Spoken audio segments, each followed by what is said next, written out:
Dad is the best dad ever, probably in the world. My dad's modest, hardworking,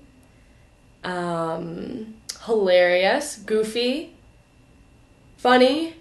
They're all kind of the same thing, but you get the picture. I'm a daddy's girl, so if I ever needed a hug from anybody in the house, he's the one that I would go to, like, for hugs and any sort of, like, physical anything. I would have to initiate it, but he was the person that I can just go to, and he wouldn't push me off. Everyone else would push me off in my family, but not him. Right before our Disney trip, my dad had been diagnosed with liver cancer. And it was, we didn't really know how bad it was. Nobody would give us a time. Nobody would tell us what it was like or anything like that. So we just continued with life. My dad got out of the hospital. Okay, he has liver cancer. What are you going to do? And so we went and we came back, and I immediately started my grad program. And I got a call on a Monday. And the Monday call said, it was from my older brother. I'm the second oldest, so it was my older brother.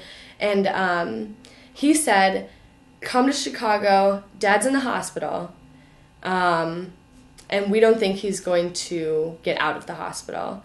And so I went back into class, I grabbed all my stuff and went immediately to Chicago, and he died that Wednesday. So it was within a month, he had been diagnosed and gone.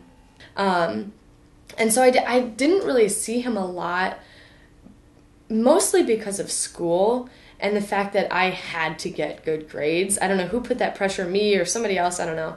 But I had to get good grades, I had to be at school, I had to be part of the social events that happened on weekends and stuff.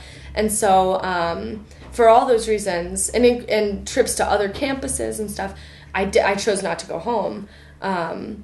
But I wasn't sure if that was my decision or if that was, like, I didn't want to go home because of, I needed to be at those social events or I needed to do that studying, that kind of thing. So those things prevented me from taking trips home when I really should have.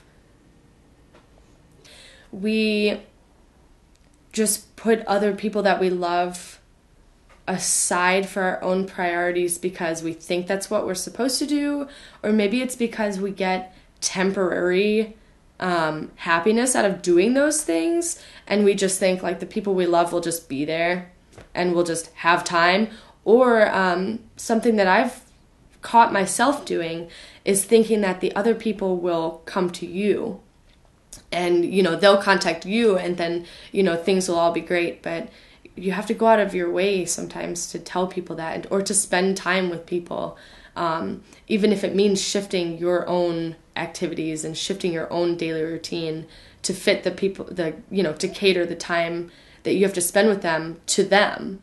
Because I don't know, I don't know why people don't try harder to take the time to spend with other people. I don't know. I do it myself, and tomorrow I'll probably do the same thing. And yesterday I did the same thing.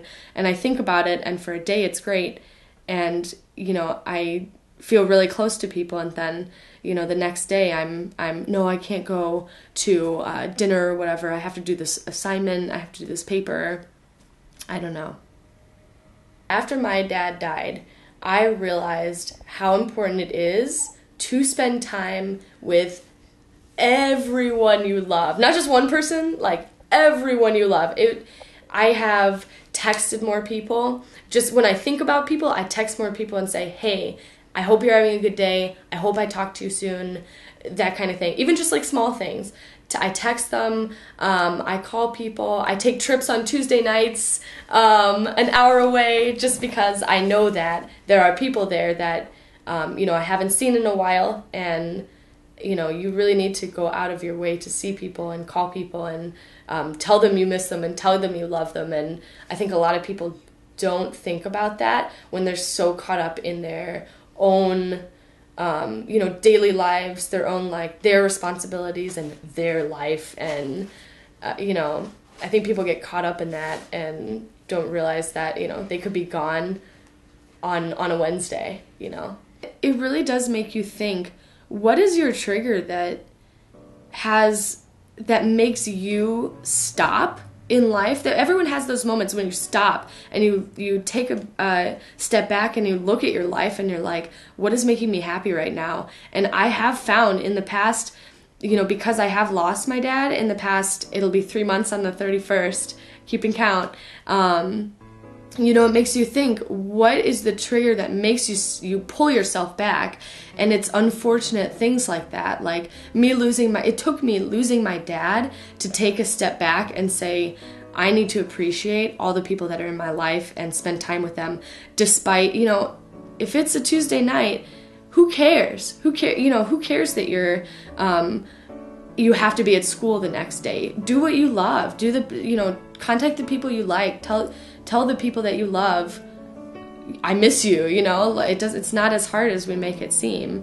It's just, people. I still think people just get caught up in themselves and their lives, and maybe it's not their fault, but we just have to figure out what our trigger is to pull ourselves back and